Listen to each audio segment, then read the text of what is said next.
হিংসার অনলে দগ্ধ হয় অন্তর। সব সময় হিংসা করবেন তো এদিকে জ্বলবে, কারো ভালো সহ্য হয় না, এরকম আছে না? এটা থেকে আলেমরাও মুক্ত না, আলেম সমাজ এটা থেকে মুক্ত না। উন্নতি করতেছে, সহ্য হয় না। ওর ব্যবসা ভালো হইতেছে, সহ্য হয় না। ও ভদ্র, ওর আখলাক ভালো, সহ্য হয় না। সমাজে তার একটা অবস্থান, সহ্য হয় না। শুধু হিংসা, শুধু হিংসা, দাউ দাউ করে শুধু জ্বলে, বার্ন ইনসাইড, এইটা জ্বালায় দেয় আপনার। রাসূলুল্লাহ সাল্লাল্লাহু আলাইহি ওয়াসাল্লাম বলেছেন, ইয়াকুম ওয়াল হাসাদা, তোমরা হিংসা থেকে বেঁচে থাকো। ফাইনাল হাসাদা ইয়াকুলুল হাসানাতি কামা তাকুলুন নারু আল হাতাবা। হিংসা নেক আমলকে জ্বালিয়ে দেয়, যেমনি ভাবে আগুন কাঠকে জ্বালিয়ে দেয়। আমরা চিকিৎসা করি, আমরা এক ধরনের ডাক্তার, তবে আমরা ওই যে অস্ত্রোপচার করি না, অপারেশন করি না, আমরা হচ্ছে আধ্যাত্মিক ডাক্তার। আপনার হার্ট, আপনার আত্মা বা হৃদয় যাতে আধ্যাত্মিকভাবে স্পিরিচুয়ালি যাতে ড্যামেজ না হয়, এইটার প্রেসক্রিপশন আমরা দিতে পারি। সো এই জন্য আজকের আমাদের আলোচনার টপিক হচ্ছে আত্মার রোগ বা অন্তরের রোগ, এবং এই অন্তরের রোগ থেকে বাঁচার উপায়। তো অন্তরকে আরবিতে বলে কলব, ইংরেজিতে বলে হার্ট। আরবিতে কি বলে? কলব। আর ইংরেজিতে কি বলে? হার্ট। তো আমি এখানে হার্ট ডিজিজ বলতে স্পিরিচুয়াল হার্ট ডিজিজ বোঝাচ্ছি, স্পিরিচুয়ালি যেটা ড্যামেজ করে দেয়। ফিজিক্যালি যে হার্ট ডিজিজ, ওইটার চিকিৎসা আবার আমি জানি না। ওইটার জন্য আপনার ওই কার্ডিওলজিস্ট দেখাইতে হবে। আপনার হার্ট অ্যাটাক করলে, হার্ট ফেইলিওর করলে এনজিওগ্রাম, এনজিওপ্লাস্টি করতে হয়, ওই চিকিৎসা নিতে হবে, ওইটা না। আমরা আজকে আলোচনা করব আধ্যাত্মিকভাবে যাতে আপনার হার্ট ড্যামেজ না হয়, আপনার আত্মাটা যাতে কলুষিত না হয়। আজকে আমরা ওই রোগ নিয়ে কথা বলবো যে রোগগুলো আপনার আত্মাকে কলুষিত করে, আপনার স্পিরিচুয়ালিটিকে ডাউন করে দেয়। এই রোগগুলো আগে আইডেন্টিফাই করব, এরপরে এই রোগের চিকিৎসা কি, কি করলে আপনার আত্মাটা পরিশুদ্ধ থাকবে, পরিচ্ছন্ন থাকবে, একটা পিওর অ্যান্ড ক্লিন হার্টের, একটা কলবে সালিমের, একটা সাদা মনের মানুষ আপনি হতে পারবেন, পরিচ্ছন্ন আত্মার অধিকারী আপনি হতে পারবেন। এটার প্রেসক্রিপশনটা সর্বশেষে দিব। তো আমি কি নিয়ে কথা বলবো, এই বিষয়টা ক্লিয়ার না? আউটলাইনটা ক্লিয়ার না সবার কাছে? আচ্ছা, আমি শুরুতেই সূরাতুশ শুআরার একটা আয়াত তেলাওয়াত করেছি, যেখানে আল্লাহ তাআলা বলছেন, ইয়াউমা লা ইয়ানফাউ মালু ওয়ালা বানুন, সেদিন আপনার সম্পদ, আপনার সন্তান কোনো কাজে আসবে না। সেদিন বলতে কিয়ামতের দিন, কিয়ামতের সে কঠিন সময়ে আপনার সন্তান আপনার কোনো উপকার করবে না, আপনার সম্পদ আপনারে বাঁচাতে পারবে না। তবে ইল্লা মান আতাল্লাহ বিকলবিন সালিম, সেদিন যে কলবে সালিম নিয়ে আল্লাহর সামনে দাঁড়াতে পারবে সেই বেঁচে যাবে। সুবহানাল্লাহ। কলবে সালিম, এই কথাটা আমরা প্রায় শুনি না? আমরা বলি ভাই এই লোকটা কিন্তু কলবে সালিমের অধিকারী, মানে পরিচ্ছন্ন হৃদয়ের অধিকারী, পরিচ্ছন্ন মনের অধিকারী, ক্লিন হার্ট, পিওর হার্ট, সাদা মনের মানুষ। তো সাদা মনের মানুষ যদি হতে পারেন, একটা পরিচ্ছন্ন আত্মা বা হৃদয়, একটা পরিশুদ্ধ অন্তর নিয়ে যদি আপনি আল্লাহর সামনে দাঁড়াতে পারেন, তাহলেই আপনার মুক্তি নিশ্চিত হবে। আপনার সম্পদ, আপনার সন্তান, আপনার দাপট, আপনার ক্ষমতা, এগুলো কোনো কিছুই in the day of judgement আপনাকে বাঁচাতে পারবে না। এর কারণ হচ্ছে আল্লাহর হাবিব সাল্লাল্লাহু আলাইহি ওয়াসাল্লাম খুব চমৎকার ভাবে বলেছেন যে ইন্নাল্লাহা লা ইয়ানজুরু ইলা সুওয়ারিকুম ওয়া আমওয়ালিকুম, কিয়ামতের দিন আল্লাহ তাআলা তোমাদের চেহারা দেখবেন না, কে কত সুন্দর, সাদা না কালো, উঁচু না লম্বা, বিউটিফুল না আগলি, এটা দেখবেন না। ও আমওয়ালিকুম, কার কত সম্পদ ছিল, এটাও দেখবেন না। ওয়ালাকি ইয়ানজুর ইলা কুলুবিকুম ওয়া আমালিকুম, বরং আল্লাহ তাআলা তোমাদের এই কলবটা দেখবেন। সেদিন আল্লাহ তাআলা কি দেখবেন? কলবটা দেখবেন, আপনার হৃদয়টা দেখবেন, এটা কলবে সালিম কিনা। ইল্লা মান আতাল্লাহ বিকলবিন সালিম, সেদিন আল্লাহর কাছে কলবে সালিম নিয়ে, পরিশুদ্ধ অন্তর নিয়ে, পরিচ্ছন্ন হৃদয় নিয়ে যে দাঁড়াতে পারবে, শুধু তার জন্যই নাজাত মিলে যাবে। তাহলে কিয়ামতের দিন আল্লাহ মানুষের চেহারা দেখেন না, সম্পদ দেখেন না, দেখেন কি? কলব, হৃদয়। কি দেখেন? হৃদয় দেখবেন। আরেকটা জিনিস দেখবেন, ওয়া আমালিকুম, আমল দেখবেন, তার হৃদয়টা কেমন, তার আমলটা কেমন ছিল। এবং আল্লাহর হাবিব সাল্লাল্লাহু আলাইহি ওয়াসাল্লাম বলেছেন যে আলা ওয়া ইন্না ফিল জাসাদি মুদগাহ ইদা সলাহাত সলাহাল জাসাদু কুল্লু ওয়া ইদা ফাসাদাত ফাসাদাল জাসাদু কুল্লু আলা ওয়া হিয়াল কলব। রাসূল সাল্লাল্লাহু আলাইহি ওয়াসাল্লাম বলেছেন, নিশ্চয়ই তোমাদের দেহের মধ্যে একটা গোশতের টুকরা আছে, এ পিস অফ ফ্ল্যাশ, ইযা সালাহাত সালাহাল জাসাদু কুল্লু। এই গোশতের টুকরাটা যদি ভালো হয়ে যায়, পুরো দেহটা ভালো হয়ে যায়। আর এই গোশতের টুকরাটা যদি ড্যামেজ হয়ে যায় বা করাপ্ট হয়ে যায়, পুরো দেহটা করাপ্ট হয়ে যায়। আল্লাহর হাবিব সাল্লাল্লাহু আলাইহি ওয়াসাল্লাম বললেন যে আলা ওয়াহিয়াল কলব, জেনে রেখো এটা হচ্ছে কলব বা হৃদয়। অবস্থান কোথায়? এই যে বাম স্তন, এই বাম দিকের লেফট ব্রেস্টের 2 আঙ্গুল নিচে এই পাশটাতে আমাদের কলবের অবস্থান। রাসূল সাল্লাল্লাহু আলাইহি ওয়াসাল্লাম বললেন এটা সবচেয়ে দামি অঙ্গ। এটা ভালো তো পুরো দেহ ভালো, এটা খারাপ পুরো দেহ খারাপ। তো এই জন্য এই গুরুত্বপূর্ণ যে অঙ্গটা, এটার পরিচর্যার দরকার আছে না নাই? হ্যাঁ, পরিচর্যার দরকার আছে না? আল্লামা ইবনু তাইমিয়া রাহিমাহুল্লাহ ওনার মাজমুআতুল ফাতাওয়াতে বলেছেন যে আল কলবু ওয়াল মালিক, এই কলবটা এটা হচ্ছে রাজার মতো, ওয়াল আ'দাউ জুনুদু, আর দেহের বাকি অঙ্গ প্রত্যঙ্গগুলো হচ্ছে এর সৈনিক। রাজা যদি ভালো হয়, রাজার সৈনিকও ভালো হবে। রাজা যদি খারাপ হয়, সৈনিকও খারাপ হবে। কলব যদি ভালো হয়, ওই কলবের অধিকারী মানুষটাও ভালো হবে। কলব যদি খারাপ হয়, ওই মানুষটাও খারাপ হবে। তাহলে আলোচনার এই পর্যায়ে আমরা বুঝতে পারলাম যে দেহের সবচাইতে দামি অঙ্গ কিন্তু আমার এই হার্ট, আমার হৃদয়। এইটারে নষ্ট হতে দেয়া যাবে না, কি বলেন? এটারে কলুষিত হতে দেয়া যাবে না। এটার পরিচর্যা করতে হবে, এটা টেক কেয়ার করতে হবে। টেক কেয়ার করে, পরিচর্যা করে এটাকে একটা পরিচ্ছন্ন পরিশুদ্ধ কলবে রূপান্তর করতে হবে। তো এটা যদি না হয়, তাহলে হৃদয়টা নষ্ট হয়ে যাবে, এটা রোগাক্রান্ত হয়ে যাবে, এবং এটা সবসময় পাপের দিকে ধাবিত হতে চাইবে। যার কল্প নষ্ট হয়ে গিয়েছে, হৃদয় নষ্ট হয়ে গিয়েছে, এর কাছে ভালো জিনিস ভালো লাগে না। অনেক লোক দেখবেন যে সে জানে এটা সত্য, তারপরও মানতে পারে না। আছে না নাই? এর কারণ হচ্ছে ওর কলব মরে গেছে, ওর হৃদয়টা কলুষিত হয়েছে। এর হৃদয় যখন মরে যায়, পচে যায়, ভালোটা ভালো লাগে না। সবসময় কেমন যেন সে বক্রতার অনুগামী হয়। সে কখনো নামাজ পড়লে মজা পায় না, সে নামাজ শেষে তাসবিহ পড়লে মজা পায় না, তার মধ্যে কোনো স্থিরতা কাজ করে না, প্রশান্তি কাজ করে না। ও ইবাদতে মজা পায় না, আল্লাহর আনুগত্যে মজা পায় না, কোনো কিছুতে সে মজা পায় না। কারণ কোনটা নষ্ট? সবাই বলেন তো কোনটা নষ্ট? কলব নষ্ট। এই জন্য আল্লাহ তাআলা বলেছেন লাহুম কুলুবুল লা ইয়াফকাহুনা বিহা, অনেকের কলব আছে কিন্তু এটা দিয়ে এরা বুঝে না, হৃদয়ঙ্গম করে না, অনুধাবন করে না। কলব আছে কিন্তু এটা মরে গিয়েছে, এটা নষ্ট হয়ে গিয়েছে। এই জন্য এটাকে পিউরিফাই করতে হবে। এটা এত দামি অঙ্গ, এত গুরুত্বপূর্ণ অঙ্গ যে রাসূলুল্লাহ সাল্লাল্লাহু আলাইহি ওয়াসাল্লামের জীবনী ঘাটলে আমরা দেখতে পাই যে রাসূল সাল্লাল্লাহু আলাইহি ওয়াসাল্লামকে কিন্তু জীবনে কয়েকবার সিনা চাক করানো হয়েছিল। নাম শুনছেন না? শাক্কুস সাদর বলে আরবিতে, সিনা চাক। ছোটবেলায় করা হয়েছিল, মেরাজে যাওয়ার আগে করা হয়েছিল। ফেরেশতারা এসে রাসূল সাল্লাল্লাহু আলাইহি ওয়াসাল্লামের গলার নিচ থেকে নাভি পর্যন্ত ছিঁড়ে ফেলেছিল, ওপেন হার্ট সার্জারি। খুলে এই কলবটা বের করেছে, করে জমজমের পানি দিয়ে ধৌত করেছে। আল্লাহু আকবার। এবং ঈমান দিয়ে, হিকমত দিয়ে পরিপূর্ণ করে ফেরেশতারা আবার কলবটাকে এই জায়গায় রেখে আবার ফিক্স করে দিয়েছে। আল্লাহু আকবার।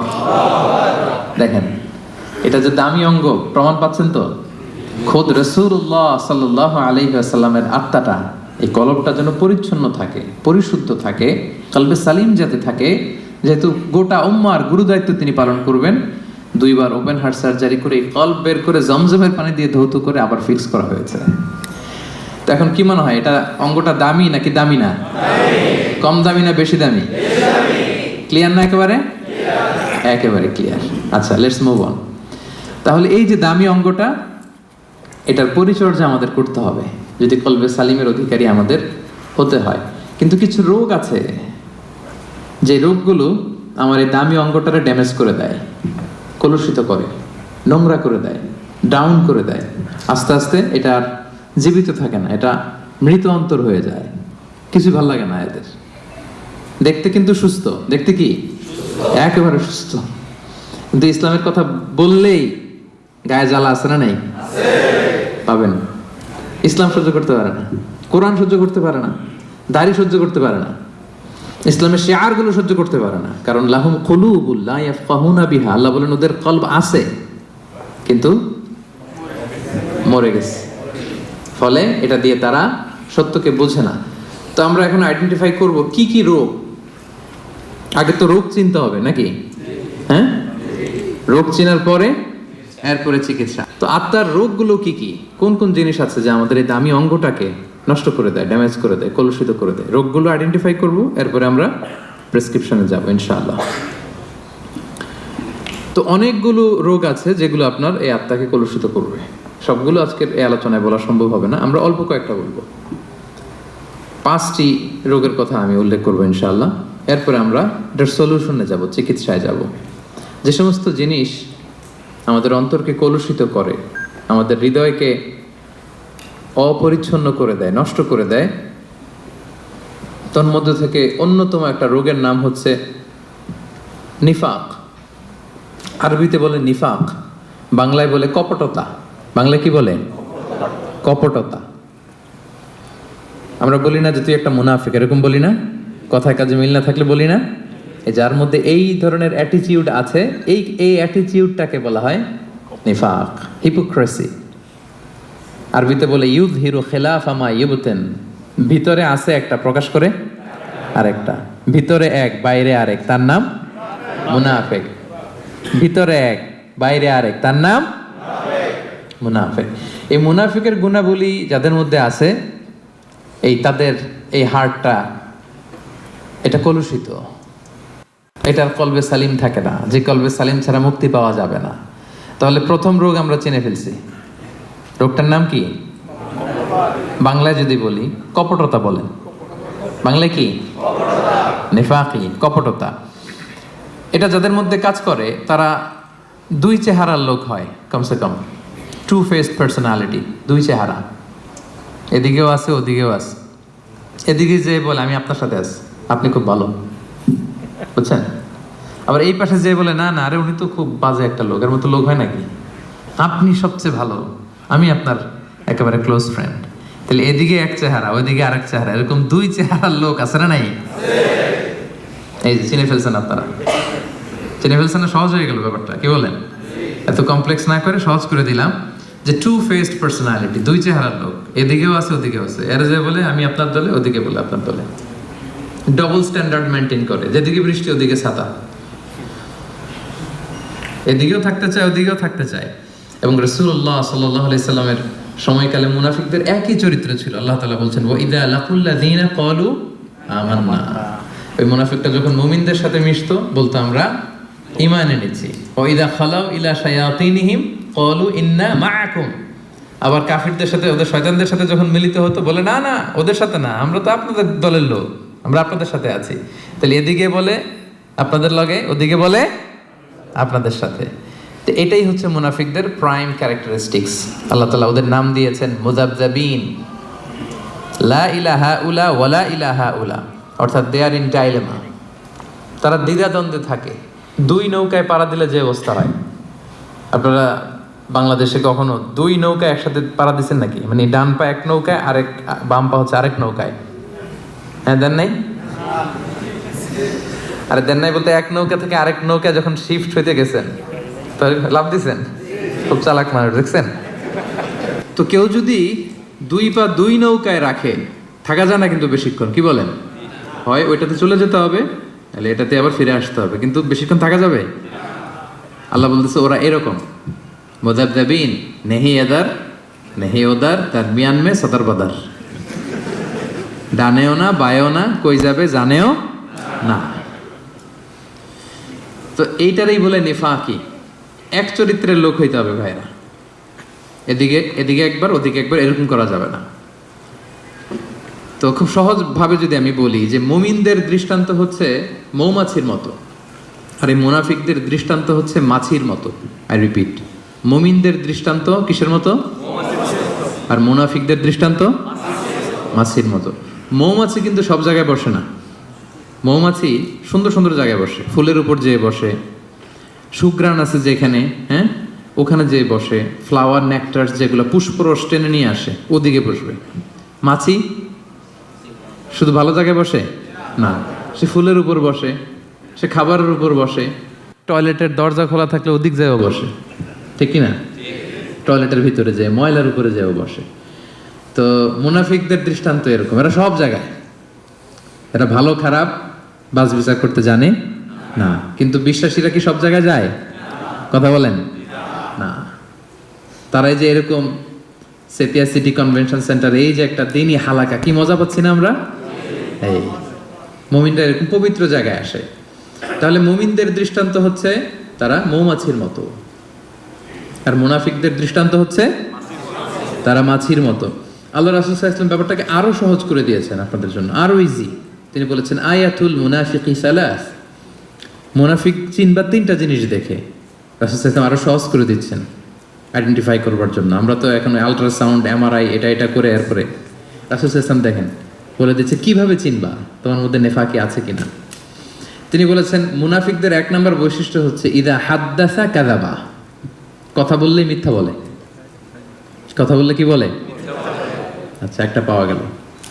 ওয়া ইদা ওয়াআদা আখলাফা, প্রমিস দিয়ে রাখে না, কথা দিয়ে কথা রাখে না। ওয়া ইদা তুমিনা খানা, আমানতের খেয়ানত করে। সহজ হয়ে গেছে না এখন? এবার একটু মিলায় নেন, খুব বেশি খুশি হওয়ার কিছু নাই। আমাদের মধ্যেও থাকতে পারে এরকম ঝামেলা, কি বলেন? মানে অনেকে খুব হাসিতে খুশিতে গদগদ না, সবসময় আলোচনাগুলো নিজের সাথে মিলাইতে হবে, যে আমি মাঝে মাঝে মিথ্যা বলে ফেলি কিনা, আমি মাঝে মাঝে প্রমিস দিয়ে ব্রেক করি কিনা, আমি আবার আমানতের খেয়ানত করে ফেললাম কিনা। এরকম ভয় থাকার দরকার আছে না নাই? হ্যাঁ, নিজের সাথে মিলাইতে হবে, নিজেকে বারবার জাজমেন্ট করতে হবে, নিজের সাথে নিজের বোঝাপড়া করতে হবে। তাহলে এখন আরো সহজ হয়ে গেল আইডেন্টিফাই করা। কথা বললে মিথ্যা বলে, কথা দিয়ে রাখে না, আমানতের কি করে? খেয়ানত করে। তো এই গুণগুলো যদি কারোর মধ্যে থাকে, আল্লাহ পাক বললেন ফি কুলুবিহিম মারাদ, ক্লিয়ার, একেবারে স্পষ্ট যে এদের অন্তরে রোগ ধরেছে, এদের অন্তরে রোগ বাসা বেঁধেছে। আপনার অন্তর রোগ আক্রান্ত, এই বিষয়গুলো যদি থাকে, মিথ্যা বলা, কথা দিয়ে কথা না রাখা, আমানতের খেয়ানত করা, যদি দেখেন যে আমাদের মধ্যে এগুলো আছে, বুঝবেন যে আস্তে আস্তে কিন্তু ড্যামেজ করে ফেলতেছে এই দামি অঙ্গটাকে, ড্যামেজ হয়ে যাচ্ছে। এবং এই মুনাফিকদের অবস্থান হবে জাহান্নামে একেবারে অতল গহ্বরে। ইন্নাল মুনাফিকিনা ফি দারকিল আসফালি মিনান নার ওয়া লান তাজিদা লাহু নাসীরা, তারা জাহান্নামের একেবারে অতল গহ্বরে থাকবে, তলদেশে থাকবে, এদেরকে বাঁচানোর সেদিন কেউ থাকবে না। তাহলে এক নম্বর রোগ আজকে আমরা এই কনভেনশন থেকে চিনে গেলাম, যেটা আমার আত্মারে নষ্ট করে দেয়। রোগটার নাম কি? মুনাফিকি, নিফাক। নিফাক বাংলায় কপটতা। বাংলায় একটু বলেন, বাংলায় কি? কপটতা। তাহলে ইজি হয়ে গেছে না? চিনছেন না সবাই? এটার জন্য আমাদের হৃদয়ে বাসা বাঁধতে না পারে, ট্রাই করতে হবে, তাহলে কিন্তু অন্তর ড্যামেজ হয়ে যাবে। তাহলে এক নম্বর রোগ চিনলাম। দুই নম্বর রোগের দিকে চলে যাই। দুই নম্বর রোগের নাম হচ্ছে, দুই নম্বরে গেছে কিন্তু আমি কিন্তু শেষের দিকে জিজ্ঞেস করব যে বলেন কয়টা, কি কি মনে থাকবে তো? দুই নম্বর রোগের নাম হচ্ছে আল খিবের। আল খিবের বাংলায় বলে অহংকার। বাংলায় কি বলে? ইংরেজিতে বলে অ্যারোগ্যান্স, আর বাংলায় বলে অহংকার। আলহামদুলিল্লাহ আমাদের এখানে কারো এটা নাই। হ্যাঁ, দেখছেন, আমি বাঁচাই দিতে চাই আর এরা বলে, এরা আরো ভেজালে জড়ায় যাচ্ছে, আছে।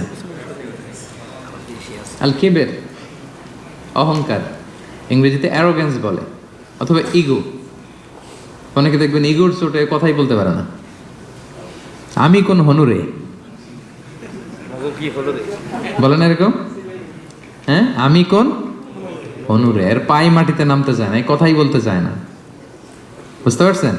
রাসূল সাল্লাল্লাহু আলাইহি ওয়াসাল্লাম এটার সংজ্ঞা দেখেন। রাসূল সাল্লাল্লাহু আলাইহি ওয়াসাল্লাম আইডেন্টিফাই করা আমাদের জন্য এত সহজ করে দিয়েছেন যে অহংকার কাকে বলে, কিবির কাকে বলে। রাসূল সাল্লাল্লাহু আলাইহি ওয়াসাল্লাম বলেছেন আল কিবিরু বাতারুল হাক্কি ওয়া গামতুন নাস। অহংকার হচ্ছে সত্যকে প্রত্যাখ্যান করা, নিজেকে বড় মনে করে, জানি এটা সত্য, মানব না। ওয়া গামতুন নাস, মানুষকে তুচ্ছ জ্ঞান করা, এটা হচ্ছে অহংকার। এই অহংকার যার মধ্যে আছে, এর হৃদয়টা কুরে কুরে খেয়ে হৃদয়টা শেষই করে ফেলবে, ড্যামেজ করে দিবে, একেবারে কলুষিত করে দিবে। কলবে সালিম তো দূর কি বাত। তো এজন্য এই অহংকার থেকে বেঁচে থাকতে হবে। কখনো বলা যাবে না আমি বড়। কি বলা যাবে না? এটা বলা যাবে? তো বললেন যে আমি বলছি এজন্য, মানে এটা বলা যাবে না, এজন্য আমরা বলছি, তাই না? যে এই জিনিসটা বলা যাবে না। আমি বড় এটা বলা যাবে না। না, আমি বড় না। নিজে যাকে বড় বলে বড় সে নয়, লোকে যাকে বড় বলে বড় সে হয়। দেখেন বিষ্ণু ইসলাম কত বড় ফিলোসোফার। উনি নিজে দোয়ার মধ্যে এটা বলতেন, আল্লাহুম্মা জাআলনি সাবুরা ওয়া জাআলনি শাকুরা ওয়া জাআলনি ফি আইনি সাগীরা ওয়া ফি আ'য়ুনিন নাসি কাবীরা। আল্লাহ আমাকে ধৈর্যশীল বানান, আল্লাহ আমাকে শুকরগুজার বানান, আল্লাহ আমার চোখে আমারে ছোট বানান, আল্লাহ মানুষের চোখে আপনি আমারে বড় বানান। সুবহানাল্লাহ। এজন্য মানুষের চোখে যদি বড় হইতে চান, বড় যদি হতে চাও, ছোট হও তবে।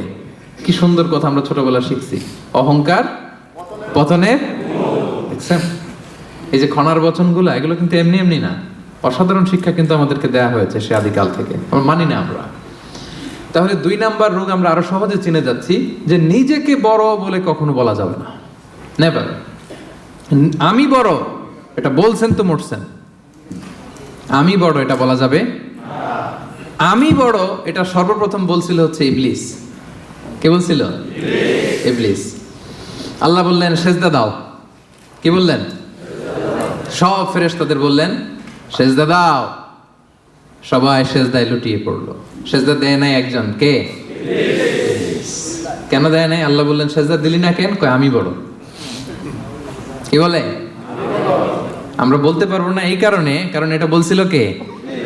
ইবলিস। ওই ইবলিসের দল যে করবে, ইবলিসের ফলোয়ার যারা হতে চায়, তার অনুসারী যারা হতে চায়, এরা বলে আমি বড়, ঠিক কি না? আর নবীদের অনুসারী যারা, এরা বলে ফি আইনি সাগীরা ও ফি আ'য়ুনিন নাসি কাবীরা। আল্লাহ আমার চোখে আমার ছোট বানান, আল্লাহ মানুষের চোখে আমার বড় বানান। আল্লাহ বললেন কি রে, সেজদা দিলি না কেন? সেজদা দিলি না কেন? তো ইবলিস বলতে আরম্ভ করলো আনা খায়রুম মিনহু। সে আল্লাহর সাথে এখন ডিবেট করতেছে, সে যুক্তি দিচ্ছে। সে বলে যে আনা খায়রুম মিনহু, দেই না এই কারণে, কারণ আমি ওর চেয়ে শ্রেষ্ঠ, এটাই তো আমি বড়। কি বলেন? ইবলিস বলতেছে আনা খায়রুম মিনহু, সেজদা দেই নাই কারণ আমি আদমের চেয়ে শ্রেষ্ঠ। খলাকতাহু মিন নার, খলাকতানি মিন নার, আপনি আমাকে সৃষ্টি করেছেন আগুন থেকে, ওয়া খলাকতাহু মিন তিন, আর ওকে সৃষ্টি করেছেন মাটি থেকে। আগুনের ধর্ম হচ্ছে দাউ দাউ করে লেলিহান শিখা উপরের দিকে ওঠে, আগুন ঊর্ধ্বগামী। আর মাটির একটা ঢিলা ফেলে দেন, ধপাস করে নিচে পড়ে, মাটি নিম্নগামী। সে দেখেন যুক্তি খাটাইছে। সো ঊর্ধ্বগামী কোনো জিনিস নিম্নগামী কোনো জিনিসের সামনে মাথা নোয়াতে পারে না। ওই যে আমি বড়। আল্লাহ তাআলা বললেন ফাখরুজ মিনহা, এই জান্নাত থেকে বের হয়ে যা, এই জান্নাত তোর জন্য আমি চিরকালের জন্য হারাম করে দিলাম। মালউন, সে মালউন, চির অভিশপ্ত। তো ইবলিসের ফলোয়ার যারা হতে চায় তারা বলে আমি বড়, আর নবীদের অনুসারী যারা হতে চায় তারা কি বলে? ফি আইনি সাগীরা ওয়া ফি আ'য়ুনিন নাসি কাবীরা। আল্লাহ আমার চোখে আমার ছোট বানান, মানুষের চোখে আল্লাহ আপনি আমারে বড় বানান। তাহলে এই যে অহংকার, এইটাকে কখনো অ্যালাউ করা যাবে না। এই অহংকার করলেই আপনার এই অন্তরটা ড্যামেজ হয়ে যাবে। সব সময় কায়মনোবাক্যে আল্লাহর কাছে বলবেন, আল্লাহ অহংকারের খাঁচা থেকে মুক্ত করো তুমি আমায় প্রভু হয়ে। হে আল্লাহ, অহংকারের খাঁচা থেকে তুমি আমারে বাঁচাও।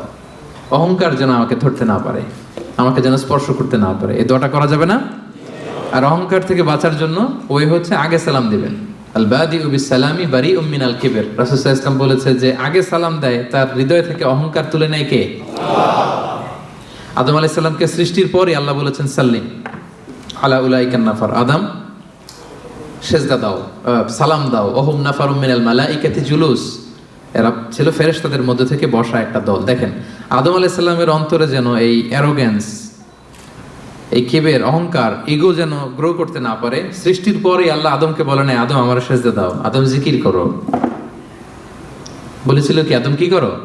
সালাম দাও। কারণ আল বাদিউ বিস সালামি বারিউম মিনাল কিবর, আগে আগে যে সালাম দেয় তার হৃদয়ে কখনো অহংকার থাকে না। এটা পারা যাবে? আগে আগে সালাম দেওয়া যাবে? বন্ধু বন্ধুকে দিবেন, স্বামী স্ত্রীকে দিবেন, স্ত্রী স্বামীকে দিবে, ছেলে মেয়ে বাবা মাকে দিবে, বাবা মা ছেলে মেয়েকে দিবে, বড় ছোটদের দিবে, ছোট বড়দের দিবে। নট নেসেসারি যে ওরা জুনিয়র আমি সিনিয়র, সো আমি সালামের জন্য ওয়েট করব, ওরা দিবে না, আপনি আগে দিবেন। কারণ আগে দিলেই আপনার হৃদয় থেকে অহংকার তুলে নিবে কে? আল্লাহ। এবং আল্লাহর হাবিব সাল্লাল্লাহু আলাইহি ওয়াসাল্লাম বলেছেন যে লা ইয়াদখুলুল জান্নাতা মান কানা ফি কলবিহি হাববাতু খারদালিন মিন কিবর। যার অন্তরে জাররা পরিমাণ, সরিষার দানা পরিমাণ অহংকার যার অন্তরে থাকে, সে কখনো আল্লাহর জান্নাতে প্রবেশ করবে। এর কারণ কি জানেন? কারণ হাদিসে কুদসিতে আল্লাহ তাআলা বলেছেন, এর কারণ হচ্ছে আল কিবরিয়া ও রিদাই। আল্লাহ বলে অহংকার আমার চাদর। অহংকার কি? আমার চাদর। আমি একটা চাদর পরে আছি, আপনি ধরে পিছন থেকে টান দিলেন, মেনে নেওয়া যায়। আল্লাহর গায়ের চাদর ধরে যদি টান দেন আপনি, এটা কত বড় বেয়াদবি কল্পনা করতে পারেন আপনি? যারা নিজেকে বড় মনে করতেছেন, বা আমরা যারা নিজেদেরকে বড় মনে করি, আমি বড়, আমি বেশি জানি, আমি ওর চেয়ে শ্রেষ্ঠ, আমি সুপিরিয়র, আমি আমি যারা করে, এরা বেসিকলি আল্লাহ তাআলার চাদর ধরে টান দেয়। নাউজুবিল্লাহ পড়বেন না? কি আছে আপনার অহংকার করার? কি আছে? হাল আতা আলাল ইনসানি হিনুম মিনাদ দাহরি লাম ইয়াকুন শাইআম মাযকুরা। একটা সময় ছিল উল্লেখ করার মতো আমরা কিছুই ছিলাম না। ছোট্ট একটা শুক্রাণু, মাইক্রোস্কোপ ছাড়া দেখাও যায় না। বাবার পিঠ থেকে মায়ের জরায়ুতে যেয়ে বসলাম, 9 মাসে একটু একটু করে বড় হয়ে দুনিয়াতে আসলাম। আসার সাথে সাথে ওয়া কাপড় নাই, চোপড় নাই, কিচ্ছু নাই, উলঙ্গ, নেকেড। কিছু খেতেও পারি না, দিলে দিক দিয়ে বের হয়ে যায়। একেবারে ছোট্ট নিউবর্ন বেবিরে খাওয়াইতে দেখছেন, সুজি ঢুকানো যায় না মুখে। প্রত্যেকের ঘটছে এটা। যেখানে রাখছে পেশাব পায়খানা করে শয়লাভ, কেউ বাকি নাই। আমরা এরকম সবার একই হিস্ট্রি, ঠিক কিনা? পেশাব যেখানে বসা ওইখানে পেশাব পায়খানা। বসা শিখতে কয়েক মাস লাগে, জানেন আপনারা? ছোট বাচ্চা একটা বসাই দিলে এদিকে পড়ে যায়, ওদিকে পড়ে যায়, বালিশ দিয়ে ঠেকনা দিয়ে ওরা বসাইতে হয়। বসা শিখতে লাগে ওর কয়েক মাস। দাঁড়াতে শিখতে ওর 1 বছর লেগে যায়। বড় হওয়ার পরে 5 দিনের জ্বর হইলে এই চেহারা আর থাকে না। এই চেহারার যে গ্লেস, নাদুস নুদুস, আপনি ওই কি বলে কোভিড যাদের হয়েছে, কাশতে কাশতে কি অবস্থা দেখছেন? এদের চেহারার হালত দেখছেন? ডায়রিয়া যদি হয় 5 বার 6 বার 7 বার টয়লেটে গেলে ওর দিকে আর তাকানোই যায় না। আমি নাই তো তুই নাই কেন? তুই না অনেক বড়, আমি বড়? তুই না এতদিন বলছিলি আমি বড়? 5 বার 6 বার টয়লেটে হইলে, টয়লেটে গেলে কাঁধে ভর দিয়ে আর একবার টয়লেটে যাওয়া লাগে। আবার লম্বা চূড়া হায়াত যদি পায় 70 80 বছর, একই ঘটনা। আবার খাবার এদিক দিয়ে দিলে এদিক দিয়ে বের হয়ে যায়। 80 বছর বয়স, আবার যেখানে বসে প্রস্রাব পায়খানা করে সমান, তাই না? তো এই তো জীবন। আপনি বড় হইলেন কোথায়? হাল আতা আলাল ইনসানি হিনুম মিনাদ দাহরি লাম ইয়াকুন শাইআম মাযকুরা। একটা সময় ছিল আমাদের উল্লেখ করার মতো আমি কিছুই ছিলাম না, আবার ওইদিকেই যাব। আবার সব শেষে আবার উলঙ্গ, কাপড় চোপড় ছাড়া একেবারে আবার দিয়ে আসা হবে। তা আপনি অহংকার করার সুযোগটা পেলেন কোথায় ভাই? করা যাবে এটা? এটা করলে কিন্তু আপনার এই দামি অঙ্গটা কলুষিত হয়ে যাবে। তাহলে 2 নাম্বার রোগ কি চিনতে পারছি আমরা? হ্যাঁ, 1 নাম্বার রোগের নাম কি ছিল? নিফাক। এখন কিন্তু সাবধান হয়ে গেছে, একটু আগে বলছিলাম ধরবো, এখন খেয়াল করে রাখছি। 1 নম্বরে নিফাক বা কপটতা। আরবিতে বলবেন না বাংলায় বলবেন? বাংলায় বললে কপটতা বলে, মুখস্থ রাখতে সুবিধা। মানে আলোচনাটা শেষে যাতে যেতে যেতে নোট করেও নিতে পারেন, এরকম মাথায় নিয়ে গেলাম আমরা। প্রথমটা কি ছিল? কপটতা। যেটা নিফাক বলতেছেন মুনাফিকি, ওইটাই বাংলায় কি? কপটতা। 2 নাম্বার যেটা শিখলাম ওইটা অহংকার। তাহলে অহংকারের সাথে আমাদের কোনো সম্পর্ক আছে? আজকের এই কনফারেন্স থেকে অহংকারকে আমরা সবাই না বলে দিব। অহংকারকে আমরা কি বললাম? এই আপনাদের আওয়াজ। 500 জন মানুষ না বললে এতটুকু আওয়াজ হবে আমি বিশ্বাস করি না। অহংকারকে আমরা কি বললাম? কপটতাকে আমরা কি বললাম? ওকে। 3 নাম্বার রোগের নাম হচ্ছে আল হাসাদ। বাংলায় হচ্ছে হিংসা। বাংলায় কি? হিংসা। ইংরেজিতে জেলাসি। এটাও আমাদের কারণ নাই এখানে, দেখছেন? মানে কেউ আমার দলে থাকতে চায় না। আমি বলি আমাদের কারণ নাই, সবাই বলে আছে। তো এই যে জেলাসি, হিংসা, যেটা ইট বার্নস ইউরসেলফ ইনসাইড, এটা খালি জ্বালায় দেয় ভিতরে। হ্যাঁ, হিংসার অনলে দগ্ধ হয় অন্তর। সব সময় হিংসা করবেন তো এদিকে জ্বলবে, জ্বলতে থাকে। কারো ভালো সহ্য হয় না, এরকম আছে না?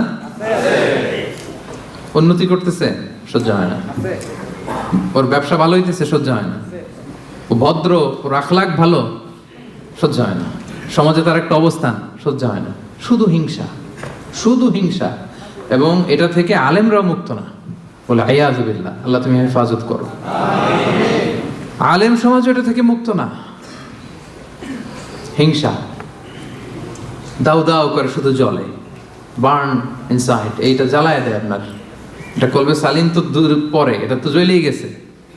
হিংসাচার আছে, ওর তো এটা নাই, পুড়ে গেছে। রাসূলুল্লাহ সাল্লাল্লাহু আলাইহি ওয়াসাল্লাম বলেছেন, ইয়াকুম ওয়াল হাসাদা, তোমরা হিংসা থেকে বেঁচে থাকো। ফাইনাল হাসাদা ইয়াকুলুল হাসানাতি কামা তাকুলুন নারু আল হাতাবা। হিংসা নেক আমলকে জ্বালিয়ে দেয়, যেমনি ভাবি আপনার এই আগুন কাঠকে জ্বালিয়ে দেয়।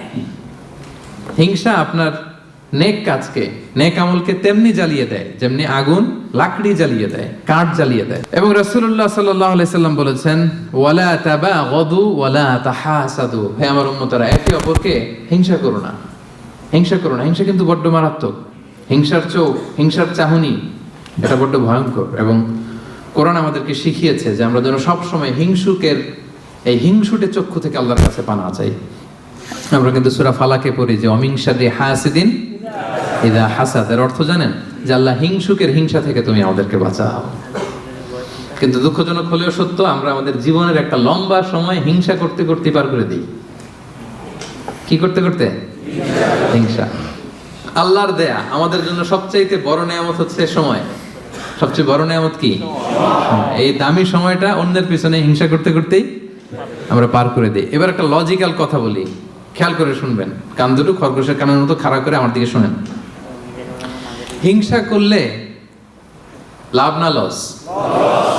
কি লাভ আমাদের হিংসা করলে? কি লাভ? লেটস সে আমাদের আজকের প্রথম আলোচক আমাদের নাহিদ হাসান ভাই খুব ভালো আলোচনা করে, খুব ভালো পয়সার মালিক, খালি উন্নতি, খালি সফলতা। এখন আমি যদি ওনারে হিংসা করি, ওনার এই সফলতা কমবে? পজিশন উত্তর দিয়েন, কমবে? তো নাহিদ হাসান ভাই শুধু উন্নতি করে, আমি যদি হিংসা করি নাহিদ ভাইয়ের উন্নতি তো থেমে যাবে সাথে সাথেই। হ্যাঁ, থামবে না? থামবে না। আচ্ছা, আমি যদি নাহিদ ভাইয়ের হিংসা করি, আমার তো অনেক উন্নতি হয়ে যাবে, তাই না? তাহলে দেখেন, যদি হিংসা করলে, যারে হিংসা করি ওর যদি লস হইতো, করলাম হিংসা, কি বলেন? দেখাই দিলাম ওরে, তাই না? আমি হিংসা করলে যদি নাহিদ ভাইয়ের একটু ডাউন হইতো, লস হইতো, তাইলে না হিংসা করতাম, কারণ আমি হিংসা করলেই খালি ডাউন। আজকে একটু বেশি করে হিংসা করছি, কালকে পড়ে গেছে, আর খোঁজ খবর নাই, ব্যবসায় লস, যেদিকে যায় ওদিকেই সমস্যা। তো এইটা হয় না। আবার আমি যদি হিংসা করি, আমি অনেক আগায় যাচ্ছি, এটাও হয় না। তো লাভটা কি? একটা লাভ আছে, এদিকে জলে খালি, এদিকে কি খালি জলে, এই একটা লাভ আছে। আসলে যদি হিংসা করলে ওনার লস হইতো, নামাইতে পারতাম, যেহেতু পছন্দ করি না, হিংসা করতাম সারা দিন রাত, 24 ঘন্টা, 24/7, কি বলেন? আবার হিংসা করলে আমার শুধু ডেভেলপ হচ্ছে, সারা দিন রাত হিংসা, কি বলেন? এরও নামাইতে পারি না, আমিও উঠতে পারি না, মাঝখান দিয়ে খালি জলে। তো এই হিংসা করে লাভ আছে? লাভ যেটা আছে ওটা শোনেন, অন্যের সফলতা এনজয় করেন, অন্যের সফলতাকে এনজয় করার মানসিকতা অর্জন করুন, তার জন্য দোয়া করেন। দোয়া করলে লাভ আছে। কি লাভ? নাহিদ ভাই সফল, আমি বললাম আল্লাহ আমার ভাই নাহিদ ভাইকে তুমি, আল্লাহ তুমি আরো সফল বানাও। ফেরেশতারা বলে ওয়ালা কাবি মিসলিন, মানে তুমি যে দোয়াটা করছো এই দোয়াটা তোমার জন্য আল্লাহ আগে কবুল করে নিক। মানে নাহিদ ভাইয়ের জন্য আমি যেই দোয়া করলাম, এটা নাহিদ ভাইয়ের জন্য কবুল হওয়ার আগে ফেরেশতাদের দোয়া আমার জন্য এটা কবুল হয়ে গেছে। সুবহানাল্লাহ, এত আসতে লাভ হয়েছে না অনেক? আপনার ভাইয়ের শুধু সফলতা, আল্লাহ আমার ভাইয়ের আরো সফল বানাও। ও A+ পাইছে, আল্লাহ ওরে আরো মেধা দাও, আল্লাহ তুমি আরো বরকত দাও। এই যা বললাম, ফেরেশতারা বলে ওয়ালা কাবি মিসলিন, আল্লাহ এ তার ভাইয়ের জন্য যেই দোয়াটা করলো, এই দোয়াটা আগে, ভালো দোয়াটা তার জন্য তুমি কবুল করে নাও। লাভ না লস? সবাই বলেন। তাহলে কি করবেন? দোয়া করবেন। হিংসা করব আজকে থেকে আমরা? করবেন? অন্যের সফলতাকে আমরা এনজয় করব, দোয়া করব। আর একটা কাজ করতে পারেন, তার মতো হওয়ার চেষ্টা করতে পারেন। নাহিদ ভাইয়ের মতো হওয়ার ট্রাই করব, কম্পিট করব ওনার সাথে, প্রতিযোগিতা করব। ভালো কাজে প্রতিযোগিতা, এটা জায়েজ। ভালো কাজে প্রতিযোগিতা জায়েজ। আমি আরো ভালো করব, আমি নাহিদ ভাইয়ের কাছ থেকে শিখে কম্পিট করব। পারলে ওনারা ছাড়ায় যাব, কোনো সমস্যা নেই। পারলে নাহিদ ভাইকে ছাড়ায় যাব, এত সমস্যা নেই। তাহলে দোয়া করব যে ভালো করতেছে কিভাবে ভালো করে এটা শিখে কম্পিট করব, প্রতিযোগিতা করে পারলে ওনারা ছাড়ায় যাব। কারণ ভালো কাজে প্রতিযোগিতাতে কোনো সমস্যা নাই। কিন্তু করব না কোনটা? সবাই বলতে হবে আওয়াজ করে, করব না কোনটা? হিংসা। তাহলে 3 নাম্বার রোগ চিনে গেছেন? হ্যাঁ, চিনছেন? তাইলে হিংসাকেও আজকের প্রোগ্রাম থেকে আমরা না বলে দিব। হিংসাকে আমরা কি বললাম? না। তাহলে প্রথম রোগ কি ছিল? কপটতা। 2 নাম্বার রোগ অহংকার। 3 number okay, moving on. 4 number রোগের নাম হচ্ছে আর রিয়া, যেটা আত্মাকে ড্যামেজ করে দেয়, কলবকে ড্যামেজ করে দেয়। রিয়া মানে লোক দেখানো মানসিকতা, শো অফ মেন্টালিটি। এটা নাই কারণ।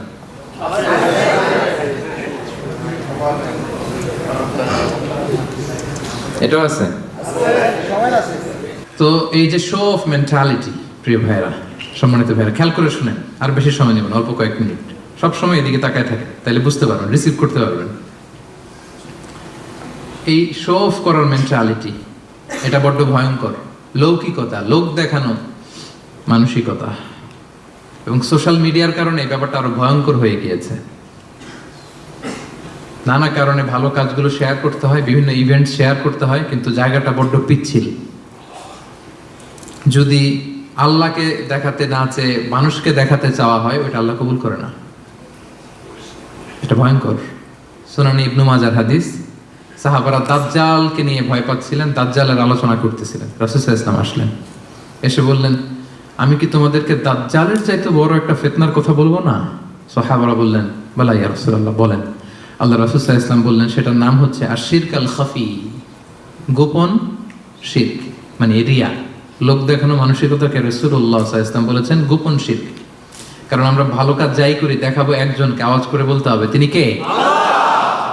তা আল্লাহরে দেখাইতে না আছে, আপনি মানুষকে দেখাইলেন, তো আল্লাহর যাকে মানুষকে বসাইছেন না, শিরক হয়ে গেছে। তবে এটা শিরকে আকবার না, শিরকে আসগার বা শিরকে খাফি, হাদিসে এসেছে। তো রাসূল সাল্লাল্লাহু আলাইহি ওয়াসাল্লাম বললেন, দাজ্জালের চাইতে ভয়ঙ্কর ফিতনা হচ্ছে শিরকে খাফি। সেটা কেমন? আইয়াকুমার রাজুলু ইউসাল্লি, আল্লাহু আকবার, নামাজে দাঁড়াইছে, ফায়ুযায়্যিনু সালাতাহু, খুব সুন্দরভাবে নামাজ পড়তেছে, লম্বা রুকু, লম্বা সাজদা, লম্বা কিয়াম, এত আস্তে আস্তে নামাজ পড়ে। উদ্দেশ্য কি? ফায়ুযায়্যিনু সালাতাহু লিমা ইয়ারা মিন নাযারি রাজুল, যাতে লোকজনের নজর কাড়া যায়। আসলে নামাজে মুসাল্লায় দাঁড়াই কার নজর কাটতে? আল্লাহ। কথা বুঝতেছেন? একজনের নজর কাটতে আমরা দাঁড়াই মুসাল্লাতে, তিনি কে? আল্লাহ। ওইটা না, আমারে সবাই একটু বুজুর্গ, লম্বা সময় একটু থাকলাম, লম্বা সময় রুকু করলাম, এটা করতে হবে। কিন্তু ইন্টেনশন যদি হয় যে আমারে সবাই বুজুর্গ বলবে, আমারে সবাই মুসল্লি বলবে, আমারে সবাই মুত্তাকি বলবে, সব শেষ। আল্লাযীনা হুম ইউরাউন, যারা এই লোক দেখানোর জন্য নামাজ পড়ে, রাসূল সাল্লাল্লাহু আলাইহি ওয়াসাল্লাম বলেছেন তাদের ধ্বংস। ফাওয়াইলুল লিল মুসাল্লিন, এই নামাজ আল্লাহর কাছে কবুল হবে না। রাসূল সাল্লাল্লাহু আলাইহি ওয়াসাল্লাম বলেছেন, ইন্না আখাওয়াফা মা আখাফা আলাইকুম আশ-শিরকুল আসগার, সবচেয়ে ভয় পাই তোমাদের ব্যাপারে শিরকে আসগার। সেটা কি? আর রিয়া, লোক দেখানো মানসিকতা, বড্ড ভয়ঙ্কর। সম্মানিত ভাইয়েরা, নামাজ পড়ে মুসল্লি বলবে, দান করতেছে এই উদ্দেশ্যে যে আমার দানবীর বলবে, হজে যাচ্ছে যেন আলহাজ বলে, আলহাজ কি বলে? এই আলহাজের ওয়াজ করতে করতে আমি শেষ। মানে মানসিকতাটা এটা, মানে কবে আলহাজ হবো, কবে আমার মাইক থেকে বলবে আলহাজ অমুক।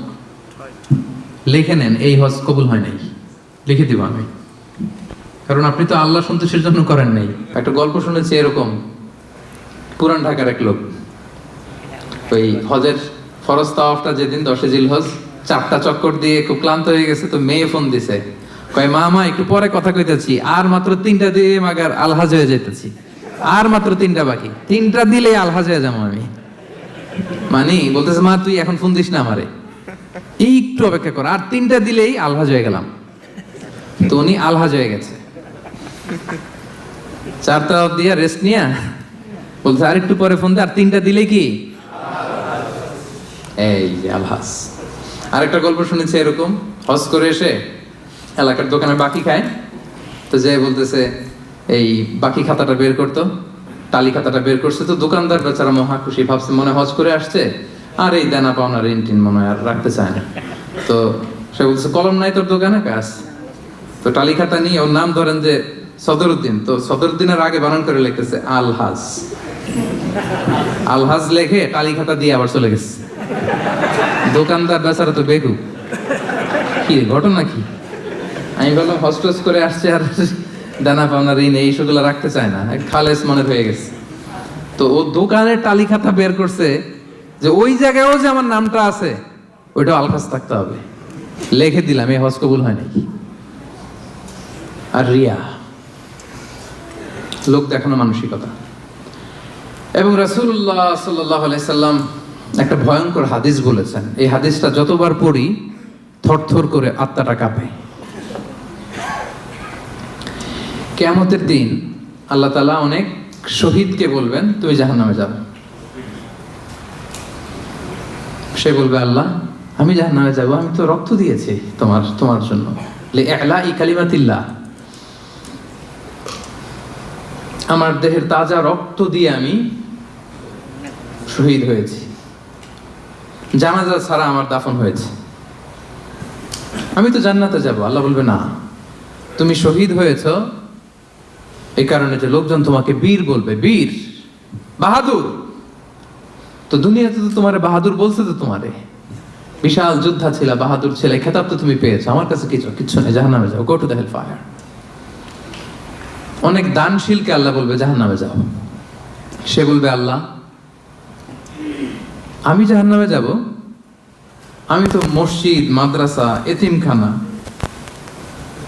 বৃদ্ধাশ্রম এমন কিছু নাই যে বাকি রাখছি, শত শত মসজিদ আমি করেছি, আমি কেন জাহান্নামে যাব?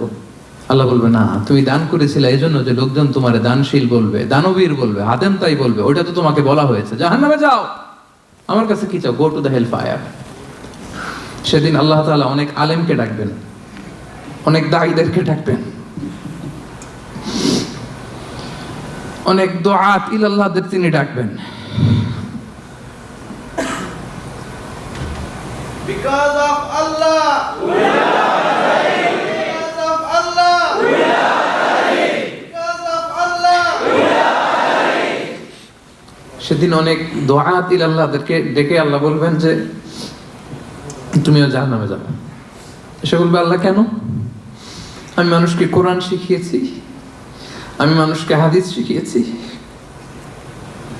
আমার কথা শুনে অনেক নামাজ ধরেছে, আমার কথা শুনে অনেকের দাড়ি রেখেছে, আগে সুদ খেত, আমার কথা শুনে সুদ বন্ধ করেছে, আমার কথা শুনে তো আল্লাহ এরা নামাজি হয়ে গিয়েছে। দ্য এন্টায়ার সোসাইটি সুদ বন্ধ করেছে, নামাজ ধরেছে, তারা ফরজ যাকাত দিত, আল্লাহ আমি কেন জাহান্নামে যাব? আল্লাহ বলবেন তুমি এই দাওয়াতি কাজ করেছো, লোকজন তোমাকে বড় আলেম বলবে, লোকজন তোমাকে বড় সেলিব্রিটি বলবে, লোকজন তোমার নামে তাকবীর দিবে, তোমাকে বড় আলেম বলবে, বড় দাঈ বলবে। এটা তো বলা হতো তোমাকে দুনিয়াতে, আল্লামা বলে ডাকা হতো তোমাকে, বাহরুল উলুম বলা হতো তোমাকে, জ্ঞানের সাগর, অনেক বড় দাঈ, অনেক বড় সেলিব্রিটি তোমাকে বলা হতো এই দুনিয়াতে। তো যা চেয়েছো তা তো পেয়েছো, আমার কাছে কি চাও? আমার কাছে তোমার জন্য কিছু নাই, go to the hell fire, তুমিও জাহান্নামে যাবে। আল্লাহ ওইরকম আলেম হওয়া থেকে আমাদেরকে তুমি বাঁচাও, ওইরকম দাঈ হওয়া থেকে তুমি আমাদেরকে বাঁচাও। আল্লাহ লোক দেখানো মানসিকতা, এই সব থেকে আল্লাহ তুমি আমাদেরকে হেফাজত করো। তাহলে 4 নম্বর যে রোগ আমরা চিনে ফেলছি না, এটার নাম কি? রিয়া।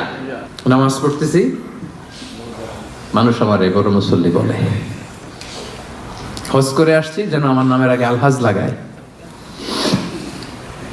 যাকাত দিচ্ছি, যাকাতের শাড়ি লুঙ্গি দানবীর শিল্পপতি এটা যেন বলে। জেহাদের ময়দানে গিয়েছি, ইসলামের জন্য মিছিল দিচ্ছি, যাতে মিডিয়াতে আমাকে সবার আগে দেখা যায়। আল্লাহ বলবে go to the hell fire, জাহান্নামে যাও। এগুলো একটাও আমার জন্য করো নাই। তুমি যা চেয়েছিলে দুনিয়াতে তুমি সেটা পেয়েছো, আমার কাছে কিচ্ছু নাই আমার কাছে তোমার জন্য, যাও। আল্লাহ এরকম দানশীল হওয়া থেকে, এরকম আলেম হওয়া থেকে, এরকম বীরত্ব দেখানো থেকে আল্লাহ তুমি আমাদেরকে হেফাজত করো। আল্লাহ রিয়া থেকে আমাদের এই কলবটাকে তুমি মুক্ত করো। আল্লাহ আমরা যা করব কেবলমাত্র শুধুমাত্র তোমার সন্তুষ্টির জন্য, তোমাকে দেখানোর জন্য যেন করতে পারে। আল্লাহ তুমি তৌফিক দান করো। তাহলে 4 নাম্বার রোগটা চিনতে পারছেন প্রিয় ভাইরা? কি নাম এটার? আলহামদুলিল্লাহ, এই তো বুঝে ফেলতেছেন। তাহলে আজকের এই প্রোগ্রাম থেকে আমরা এই রিয়া বা লোক দেখানো মানসিকতা, এটাকে না বলে দিব। কি বলেন? আজকের এই প্রোগ্রাম থেকে আমরা সবাই রিয়াকে কি বললাম?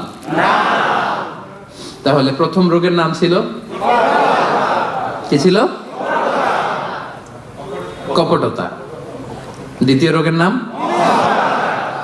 অহংকার। তৃতীয় রোগের নাম, চতুর্থ রোগের নাম বাংলায় বলেন লৌকিকতা, লোক দেখানো মানসিকতা। রাইট। সব শেষে হচ্ছে 5 নাম্বার রোগের নাম হচ্ছে সুউদ্দন, মন্দ ধারণা। অন্যের ব্যাপারে মন্দ ধারণা করা, বাজে ধারণা, নেগেটিভ অ্যাজাম্পশন। সবসময় একটা নেগেটিভ চিন্তাধারা। কিছু লোক দেখবেন যে পজিটিভ কিছু খুঁজেই পায় না, আছে না? ভালো একটা জিনিস এর মধ্যেও ভেজাল খুঁজে বের করছে। জাজমেন্টাল, অন্যের ব্যাপারে মন্দ ধারণা করা, সবসময় অন্যকে কাঠগড়ায় দাঁড় করাতে সে পছন্দ করে। এরকম আছে না? ওনার এই সমস্যা, ওনার তো উনি নামাজ হয় না, এর তো ঝামেলা আছে ফ্যামিলিতে, ওর তো এটা, ওর সমস্যা, তোর কি সমস্যা?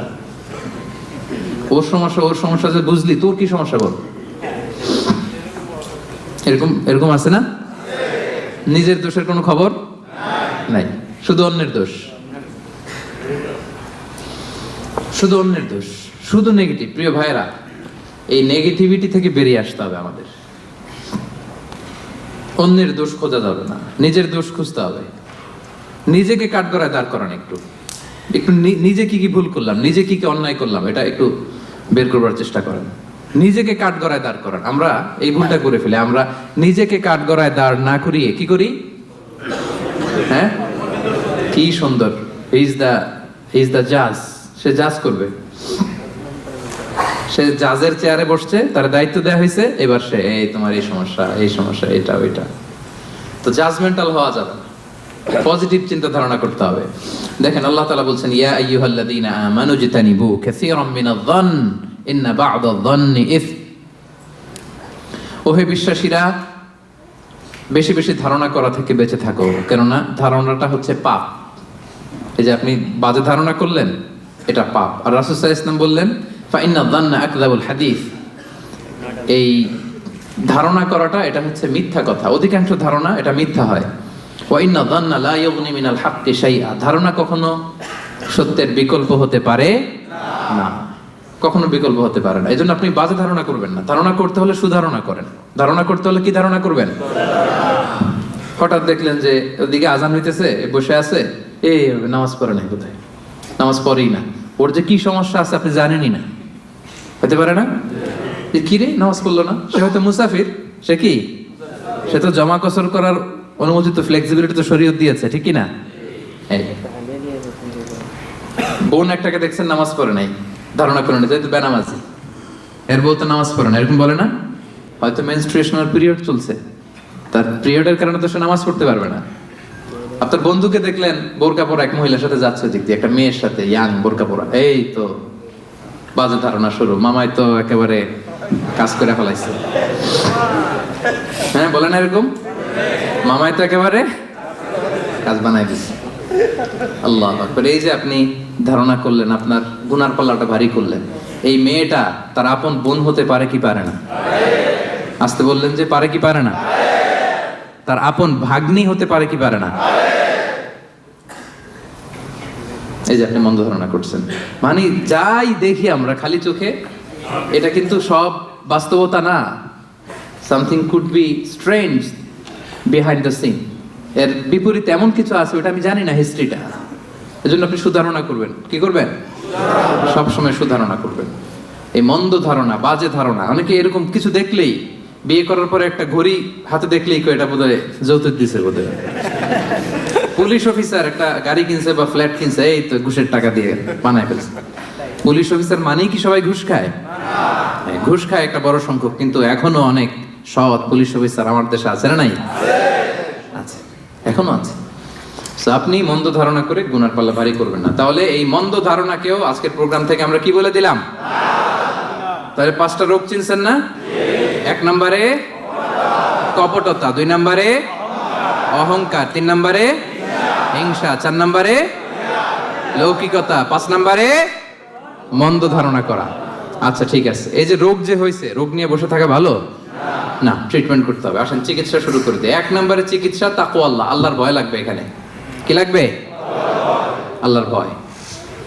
আল্লাহর ভয় যাদের হৃদয়ে থাকে তাদের হৃদয় কখনো কি হয় না? পথ ভুলে যায় না। যাদের হৃদয়ে আছে আল্লাহর ভয়, তারা কবু পথ ভুলে যায় না। আল্লাহর প্রেম ছাড়া এই দুনিয়ায় কারো কাছে কোনো কিছু চাই না। রাতের আধারে যারা সেজদাতে রয়, দু চোখের শ্রুতে নদী যেন বয়। ছলনার হাতছানি যতই আসুক, পেছনে ফিরে সে তাকায় না। সবাই পড়েন, যাদের হৃদয়ে আছে আল্লাহর ভয়, তারা কবু পথ ভুলে যায় না। আল্লাহর প্রেম ছাড়া এই দুনিয়ায় কারো কাছে কোনো কিছু চাই না। আলহামদুলিল্লাহ বলেন। আমরা যেন সেই পথের পথিক হতে পারি। আমরা পড়ি আমিন। তাহলে রোগ নিয়ে বসে থাকা ভালো না, দ্রুত চিকিৎসা করা দরকার। যে এই 5টা রোগ যে বললাম, এটা আপনার কলবকে, হৃদয়কে ড্যামেজ করে দেয়। এই ড্যামেজ থেকে বাঁচবেন। 1 নাম্বার হচ্ছে আল্লাহর ভয়। কারণ রাসূল সাল্লাল্লাহু আলাইহি ওয়াসাল্লাম বলেছেন, আত-তাকওয়া হাহুনা, আত-তাকওয়া হাহুনা, তাকওয়া হাহুনা। তাকওয়া থাকে কোথায়? এই কলবে। তো এই তাকওয়ারে যদি এখানে বসাইতে পারেন, তাহলে এই কলবে কোনোদিন কলুষতা, নোংরামি স্থান পাবে না। আল্লাহর ভয়। কিছু করলেই আল্লাহ ইজ ওয়াচিং মি, আল্লাহ আমাকে দেখছেন, আল্লাহ কিন্তু আমারে দেখে, এই চিন্তাটা থাকতে হবে। আচ্ছা, 1 নম্বর মেডিসিন পাইছেন না? আল্লাহর ভয় সব সময়। কেউ দেখে নাই, একজন দেখছে, তিনি কে? আল্লাহ। কেউ যেটা দেখে না সেটা দেখে কে? আল্লাহ। কেউ যেটা বোঝে না বোঝে কে? আল্লাহ। 1 নম্বর, আল্লাহ কিন্তু সব দেখে। আল্লাহর ভয়টা এখানে স্থান দিলাম। এটা হচ্ছে প্রথম চিকিৎসা। 2 নম্বর চিকিৎসা হচ্ছে যিকরুল্লাহ, আল্লাহর জিকির। আল্লাহর জিকির, সুবহানাল্লাহ, আলহামদুলিল্লাহ, লা ইলাহা ইল্লাল্লাহ, আল্লাহু আকবার। এই 4টা জিকির শ্রেষ্ঠ জিকির। পড়েন আওয়াজ করে, সুবহানাল্লাহ, আলহামদুলিল্লাহ, লা ইলাহা ইল্লাল্লাহ, আল্লাহু আকবার। শ্রেষ্ঠ জিকির। সব কিছুর ফুয়েল দেয়া লাগে, খাবার দেয়া লাগে। এই যে গাড়ি চালায় যারা আসছেন, তেল লাগে না গাড়ির? তেল গাড়ির খাবার।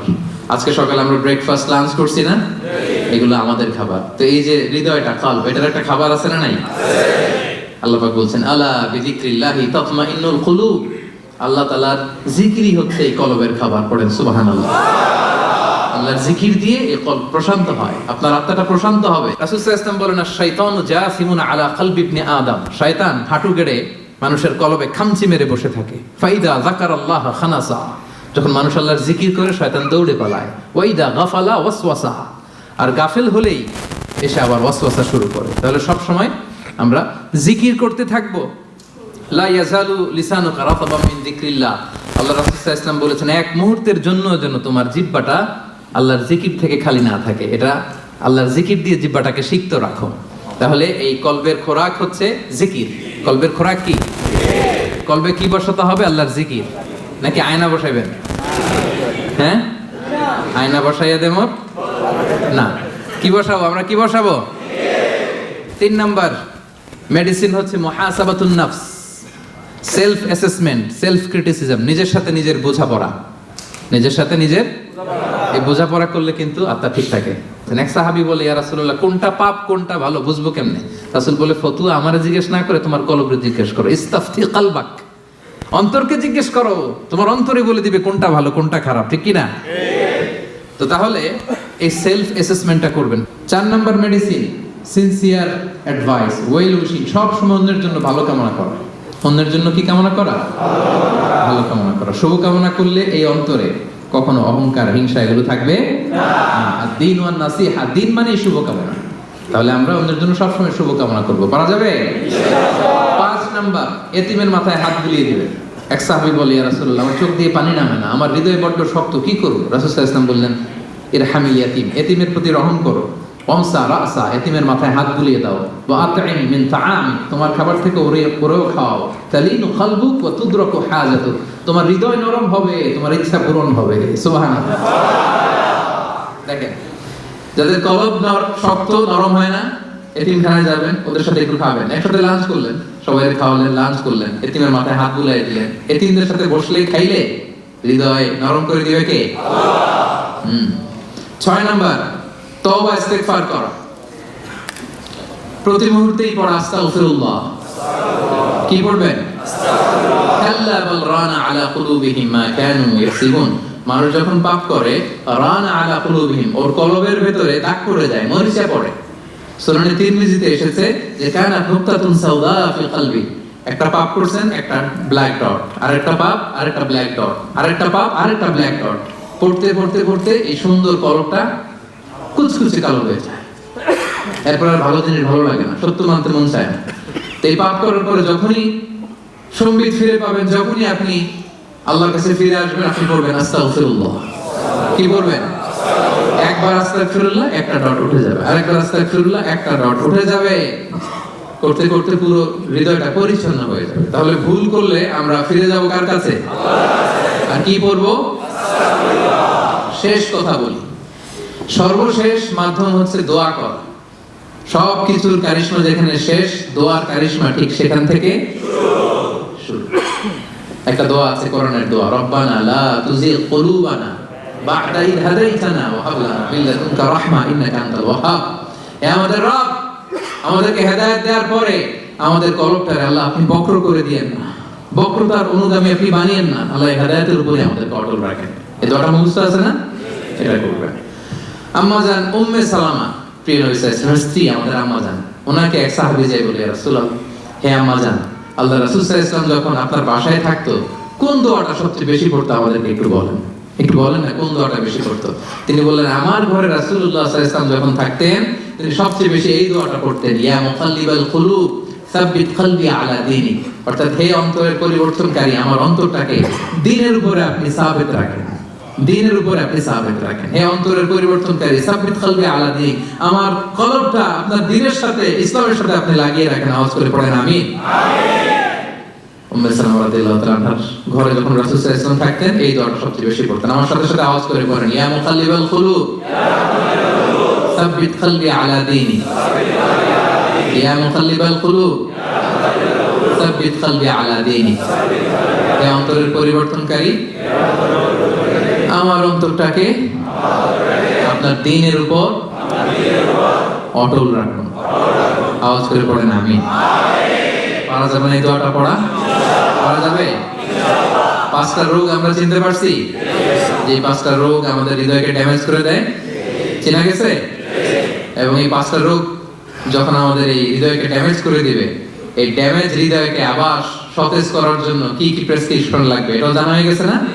তাহলে যে আয়াত দিয়ে শুরু করেছিলাম সেই আয়াত দিয়ে শেষ করি। আল্লাহ তাআলা বলছেন, ইয়াউমা লা ইয়ানফাউ মালু ওয়ালা বানুন ইল্লা মান আতাল্লাহা বিকলবিন সালিম, সেদিন সম্পদ, সন্তান কোনো কাজে আসবে না, কেবলমাত্র যে কলবে সালিম নিয়ে আল্লাহর সামনে দাঁড়াবে সেই মুক্তি পাবে। আমরা আল্লাহ তাআলার কাছে কামনা করি, আল্লাহ তাআলা আমাদের কলবটা, আমাদের হৃদয়টা যেন কলবে সালিম বানায়, একটা পিওর হার্ট, একটা ক্লিন হার্ট। ইসলামিক লাইফ, জীবন গড়ুন কোরআন সুন্নাহর আলোকে।